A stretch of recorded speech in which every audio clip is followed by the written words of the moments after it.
Horas antes del arresto de Jesús, él y sus discípulos se encontraban celebrando la última cena antes de su crucifixión. La Biblia recoge que el momento en el que una vez que ellos terminan de cantar los himnos que correspondían, él y sus discípulos se dirigen al Monte de los Olivos. Antes de llegar, Jesucristo les enfatiza y les menciona algo a los apóstoles que si no hubiera estado registrado en la Biblia sería difícil de comprender.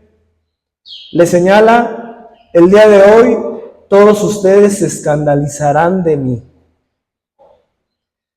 Ante esa observación emitida por el Hijo de Dios, ante esa observación emitida por aquella persona que fue capaz de caminar sobre el agua, del que la Biblia señala que conoce el corazón de los hombres, del que hizo esa cantidad de portentos y de milagros, uno le queda pedir perdón por algo que va a pasar, porque Jesucristo lo está diciendo. Tal vez los discípulos no supieron cuándo iba a suceder, pero en ese momento, por el simple hecho de que el Hijo de Dios lo estaba diciendo, tenían en el momento que pedir perdón. Jesucristo continúa y les dice: pero cuando resucite, los veré en Galilea. La otra alternativa es que los discípulos pudieron pensar: ¿qué es eso de resucitar? ¿Qué acaso morirás? ¿Qué vencerás genuinamente a la muerte? Pero los discípulos, con Pedro a la cabeza, responden de una forma increíble. Pedro se para al frente y le dice al Hijo de Dios: aunque todos se escandalicen, yo no. Pedro está diciendo: ¿es posible que estos 11 cabezones se escandalicen de ti? Pero yo, Pedro, el gran Pedro, the great Peter, el gran Pedro, no me voy a escandalizar de ti. Ellos pueden hacerlo, yo jamás. Y el Señor Jesucristo posa su mirada en Pedro y le dice: Pedro, tú esta noche, antes que el gallo cante 2 veces, me habrás negado 3. Tú, Pedro, justo tú, el que menos tenía que hablar. Tú, Pedro, tú vas a negarme hoy. Cuando el Hijo de Dios, el que caminó sobre el agua, el que hizo esas maravillas, el que elaboró esos milagros, te dice eso, te queda agachar la cabeza y asumirlo. Pero Pedro saca una desvergüenza de quién sabe dónde, que señala: si es necesario ir a la muerte, yo voy, pero no te niego. Y la Escritura señala que los otros discípulos se contagian. De pronto les embarga una algarabía a todos ellos y ya tienes al otro diciendo: yo tampoco, primero muerto antes que negarte. Y el otro: tampoco te negaré. Y casi encumbran a Pedro, ¿no? Y sí, Pedro, mucho Pedro, no lo negaremos. Alabado, Pedro. Y aquel, pero las horas pasan. De pronto, Jesucristo es aprendido. La Escritura señala que el primer lugar a donde llevan a Jesucristo es al patio de la casa del pretor, del que lo iba a enjuiciar. Y cuando lo llevan, la Escritura señala que comienzan a infligirle los primeros golpes y los primeros azotes al Hijo de Dios. Pedro lo sigue, pero de lejos, no lo suficientemente cerca para que no lo confundan o no lo aprendan, pero no tan lejos como para no darse cuenta de lo que sucedía. Llega entonces al patio, hay una especie de fogata, Pedro se está calentando, pero su mirada está puesta en lo que sucede con el Hijo de Dios. Quien custodia a Jesús, comienzan a bofetearlo, a mofarse de él. le pegan y por atrás le dicen, profetiza, ¿quién te pegó? Tú que profetizas, adivina, ¿quién te está pegando? Y justo en ese momento un temor tuvo que invadirle a Pedro, que de pronto una señora se levanta, ve a Pedro y lo exhibe públicamente. Tú estabas con él. Pedro en ese momento pronuncia las palabras, mujer, no le conozco. The Great Peter, el gran Pedro, no le conozco.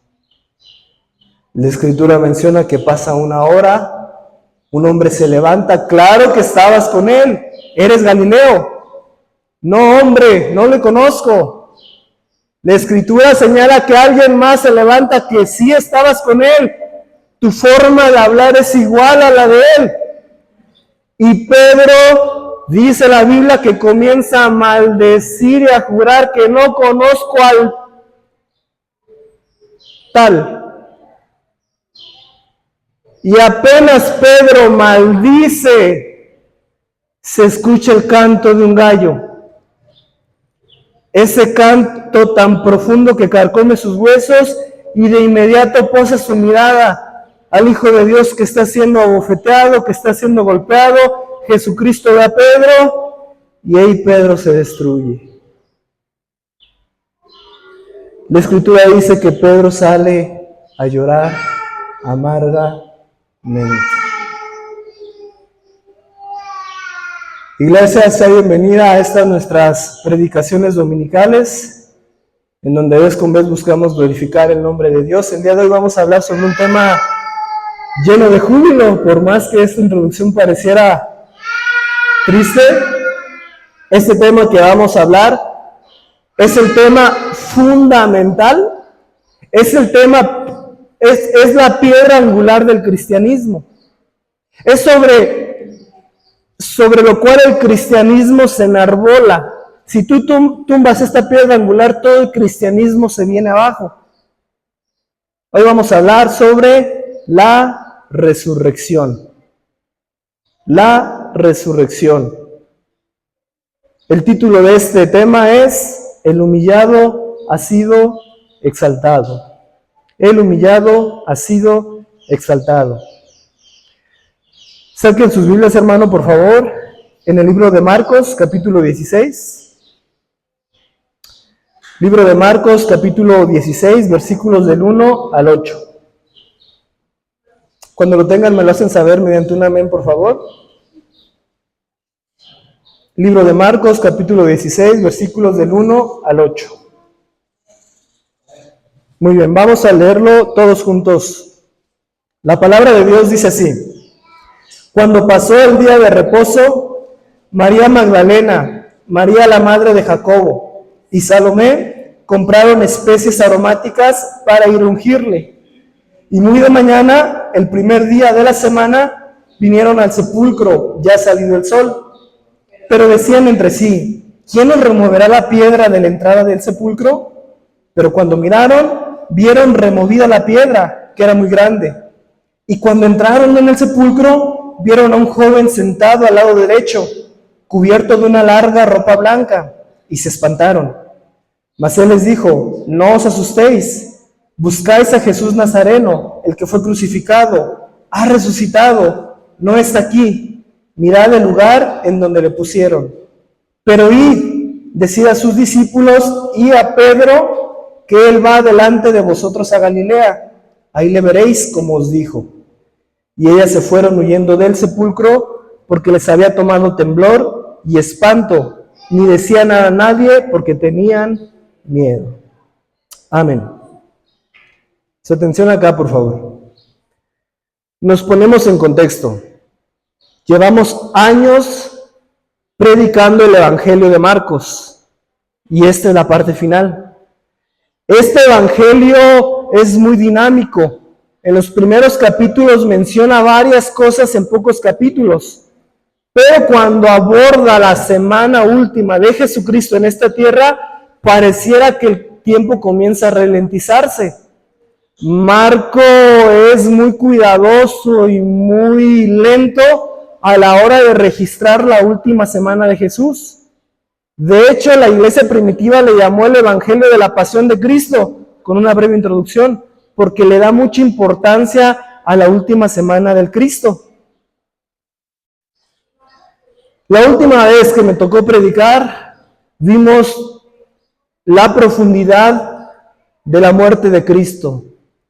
Vimos cómo Jesucristo llevó en sí nuestros pecados, pero también descendió al infierno en el momento en que cargó el castigo que nos era a nosotros, o que nos tocaría a nosotros si fuéramos al infierno. Nosotros identificamos que Jesucristo muere, exhala su último suspiro, Él entrega su vida, nadie se la quita, dice la palabra de Dios. Y en ese momento decimos que es el momento más álgido de su humillación, pero no el último momento de su humillación. Después de que Cristo muere, Él aún padece otro estatus de humillación. Me explico. Marcos nos registra dos estados de Jesucristo, uno de humillación y uno de exaltación.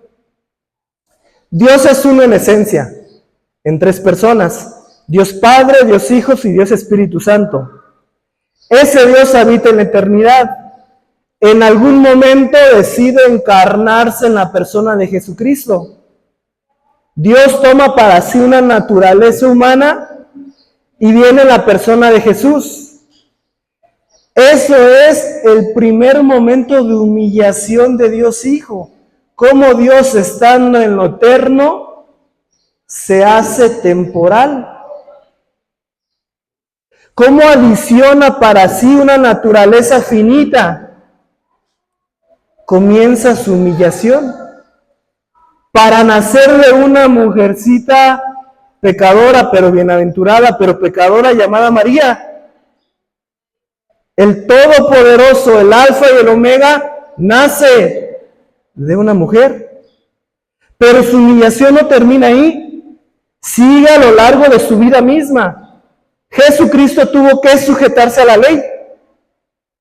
La esencia de la ley, que es Dios Hijo, se tiene que sujetar a la ley y la cumple toda. Pero esto no deja de ser humillante. Jesucristo es tentado por Satanás. Satanás pretende tentar a Dios. No pecó, no cae en tentación, pero no deja de ser humillante. Jesucristo soporta las debilidades de la naturaleza humana. No erró, no falló, pero no deja de ser humillante.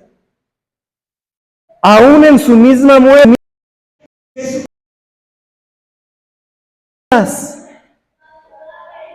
Jesucristo es desamparado por sus apóstoles. Jesucristo en su misma muerte es maldecido por sus perseguidores. En su misma muerte Jesucristo siguió siendo humillado. Y cuando Cristo en el último suspiro entrega su vida, en ese momento Dios Padre no lo resucita. Dios Padre no resucita a Jesús inmediatamente.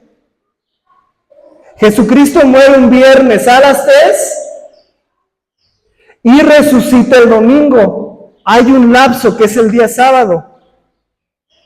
¿Qué pasó en ese día? Cuando Jesucristo muere el viernes a las 3, pero resucita el domingo, hay una especie de pausa.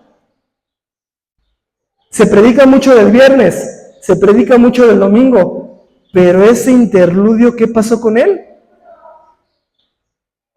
La interpretación católica asume lo siguiente, que en ese momento Jesucristo baja a los lugares profundos, predica a las almas, baja a un lugar que se llama Seol.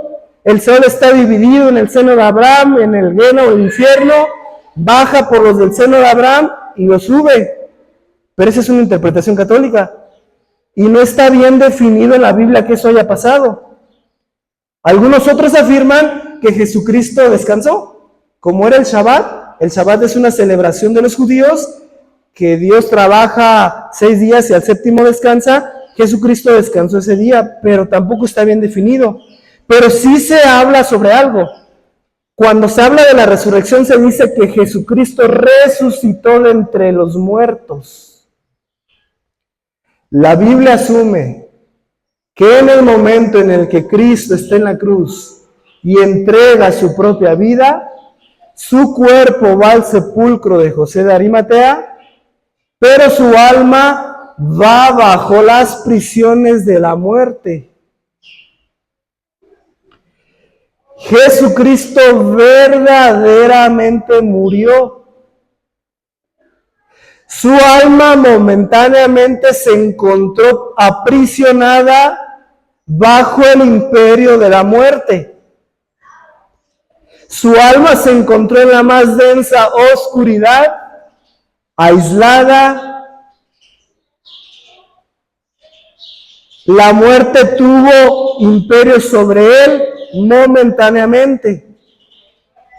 Y este estado es también un estado de humillación.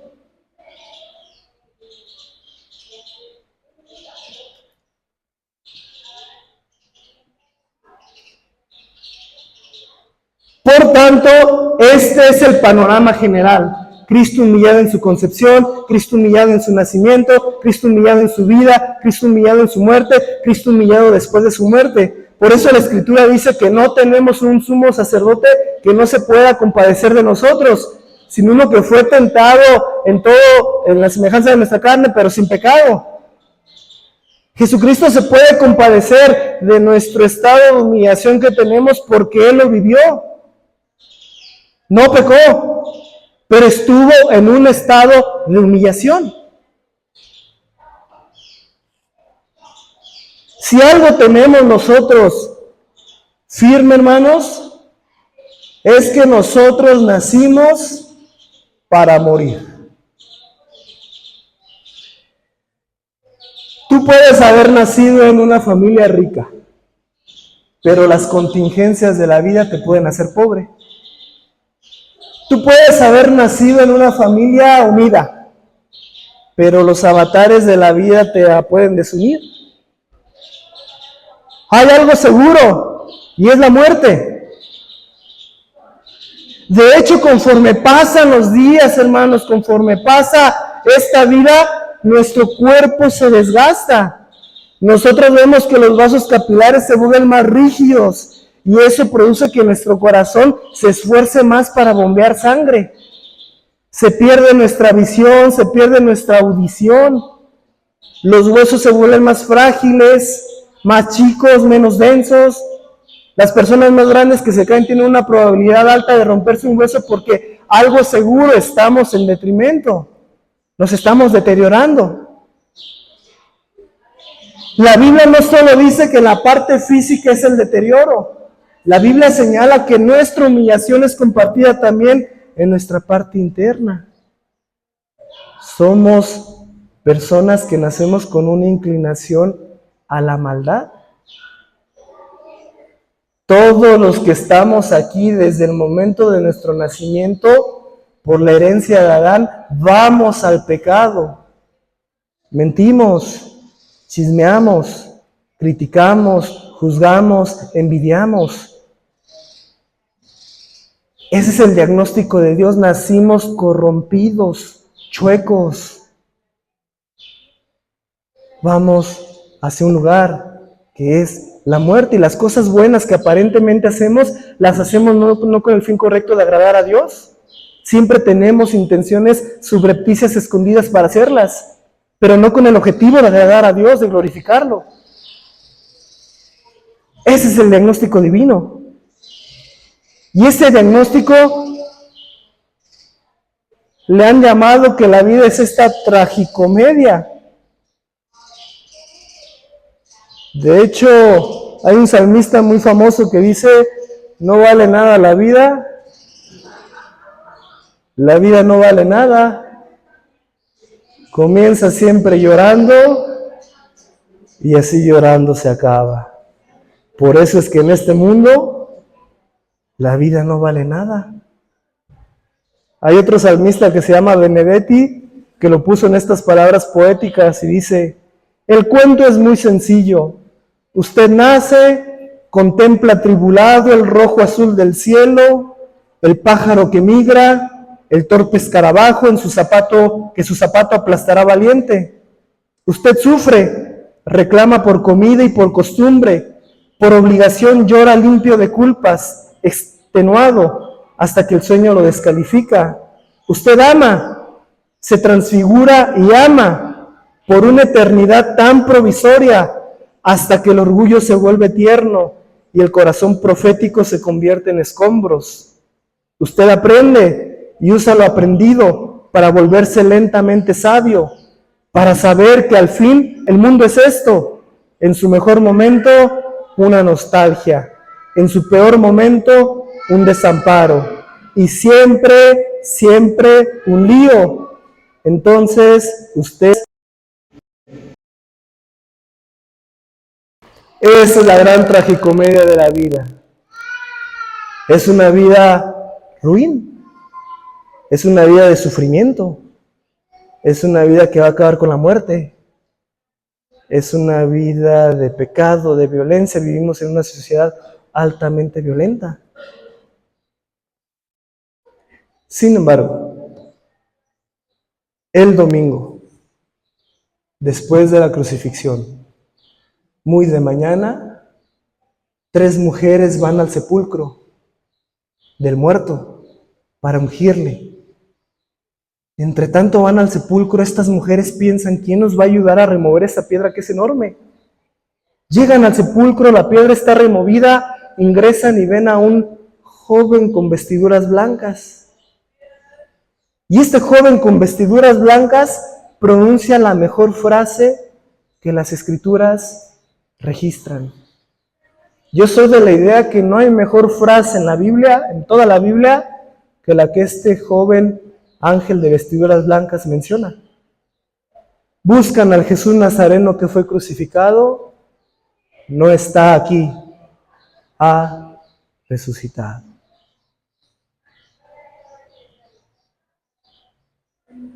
El estado de humillación del Hijo de Dios termina aquí. La humillación de Jesús no va más. En ese momento en que ha terminado, el alma que está aprisionada por la muerte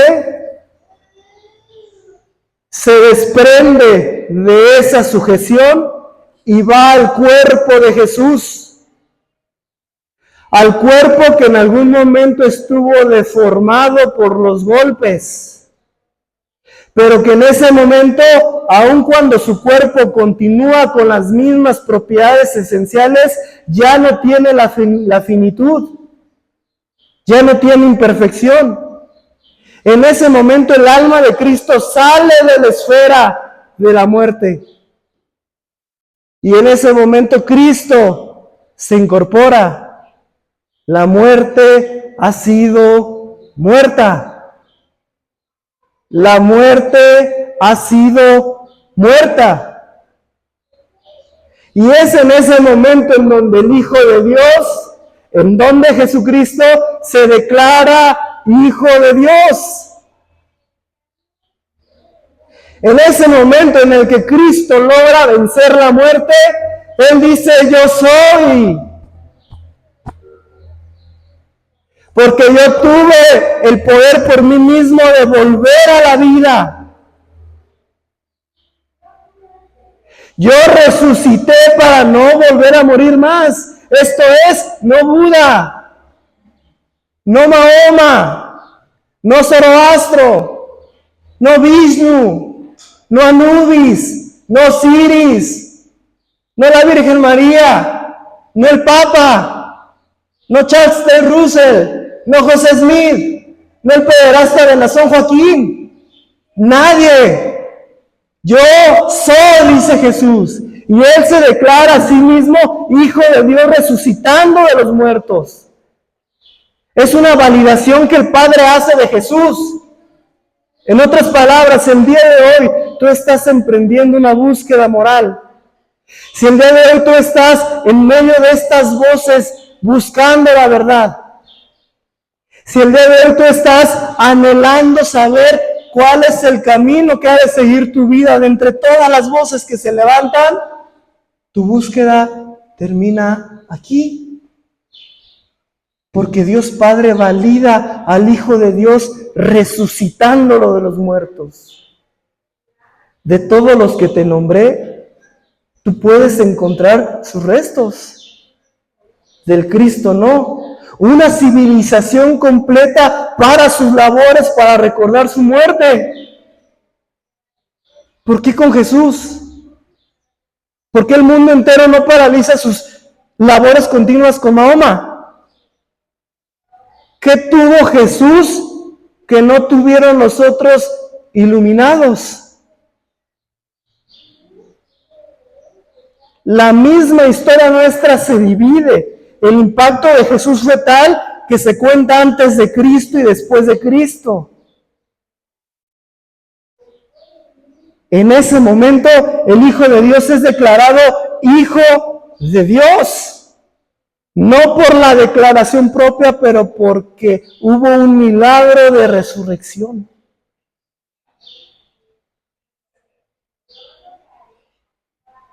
Y este es el comienzo de la exaltación de Cristo.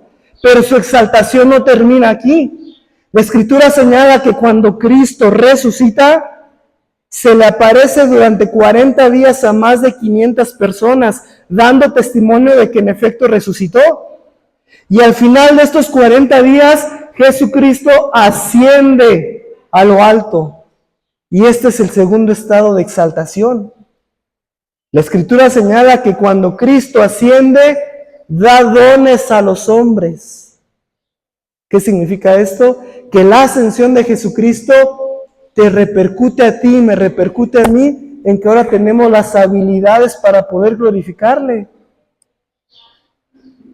El amor que de pronto tú tuviste cuando recién te convertiste a Dios.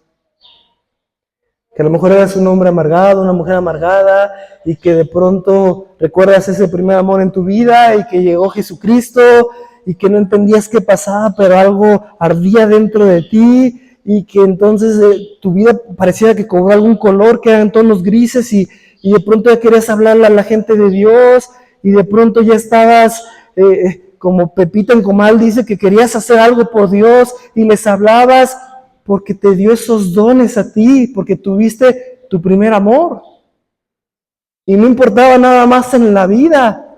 Lo que te importaba era predicarle, era servirle. Querías irte de misiones a los 2 días a la India y no saber más de tu vida porque el amor de Dios se apoderó de ti.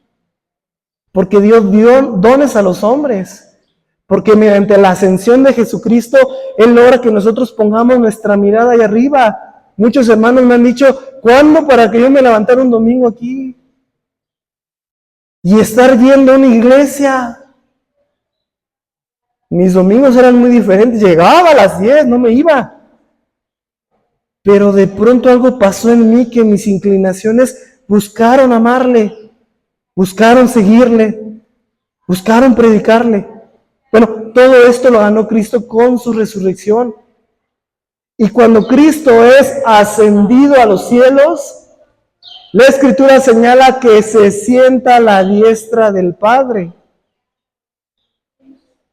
Y este es el tercer estado de exaltación de Jesús.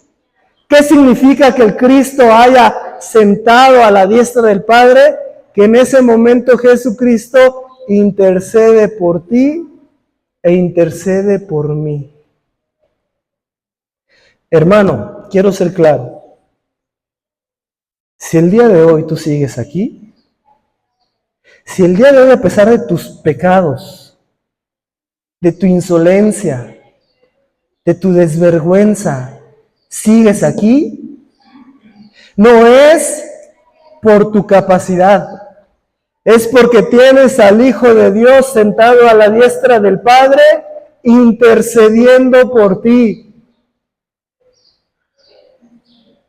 Señor, Perdona, Padre, perdona a Pablo, intercedo por él. Ya falló otra vez. Perdona a María, ya pecó otra vez. Perdona a Juanita, ya envidió otra vez, ya comenzó a hablar. Perdona a Pedro, ya fornicó otra vez, perdónalo. Todo el tiempo Cristo está intercediendo por ti, si eres hijo de Dios. Si tú creíste genuinamente en Él, alguien allá arriba te está apoyando.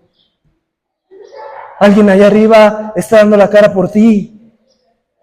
No es por tu inteligencia y por tu resistencia. Si fuera por ti, ya estarías fuera. Si sigues aquí es porque el Hijo de Dios resucitó y está sentado a la diestra del Padre. Perdónala, perdónalo otra vez, falló, perdónalo otra vez. Yo ya pagué por él en la cruz, resucité, vencí la muerte, otra vez perdónalo, otra vez perdónala, otra vez, ya falló, otra vez. ¿Ese es el amor de tu Dios? ¿Por qué casi todo el auditorio está llorando ahorita? Porque lo saben. Porque saben que le fallan a Dios siempre. Pero saben que hay algo dentro de ustedes que los mantiene aquí. Ay, otra vez voy a llorar, perdón, Es que, hermanos, este es un tema de fe increíble, porque si fuera por nosotros, ya no estaríamos aquí. Y lo peor es que, lo mejor es que lo sabemos, que tanto le fallamos a Dios, pero aquí estamos. Te sientes hipócrita, pero aquí estás. Sabes que levantas la mano acabando de pecar, pero aquí estás porque algo ya no te deja irte. ¿Sabes qué es ese algo? A Cristo. Arriba, a la diestra del Señor diciendo, perdónalo. Perdónala. Porque te ama. Ahora, si tú tomas esto como libertinaje, haré lo que sea porque tengo a alguien allá, hermano, probablemente ni cristiano eres. Porque cuando alguien escucha esto, lo primero que dice es, ya no quiero pecar más. Quiero acomodar mi vida, quiero alinearme, ya necesito cortar con el pecado.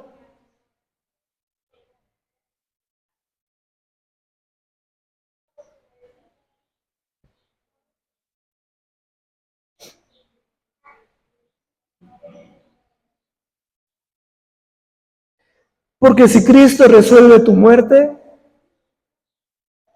si Cristo resolvió lo más grande, lo más importante, ¿no resolverá tus pecados? ¿No resolverá tus fallas? Estás a la proximidad de un arrepentimiento de corazón, de decir, no quiero más esta vida. Gracias por lo que hiciste por mí. Gracias por dar tu vida por mí. Ahora me toca a mí entregar mi vida por ti. ¿Y qué es eso? Desprenderte de aquello que te duele, pero que sabes que estás haciendo mal. El problema de nosotros no es que no sepamos qué debemos de hacer. El problema es que sabiéndolo no queremos hacerlo. Voy a pedir consejo al pastor, a Leo, a alguien para ver cómo adecuo mi vida. No es cierto, tú ya sabes qué tienes que hacer. No quieres hacerlo, es otra cosa. El correcto hablar sería, voy a pedir ayuda para que me ayuden a hacer lo que ya sé que tengo que hacer, lo que ya sé que tengo que dejar, los pecados que tengo que dejar de lado.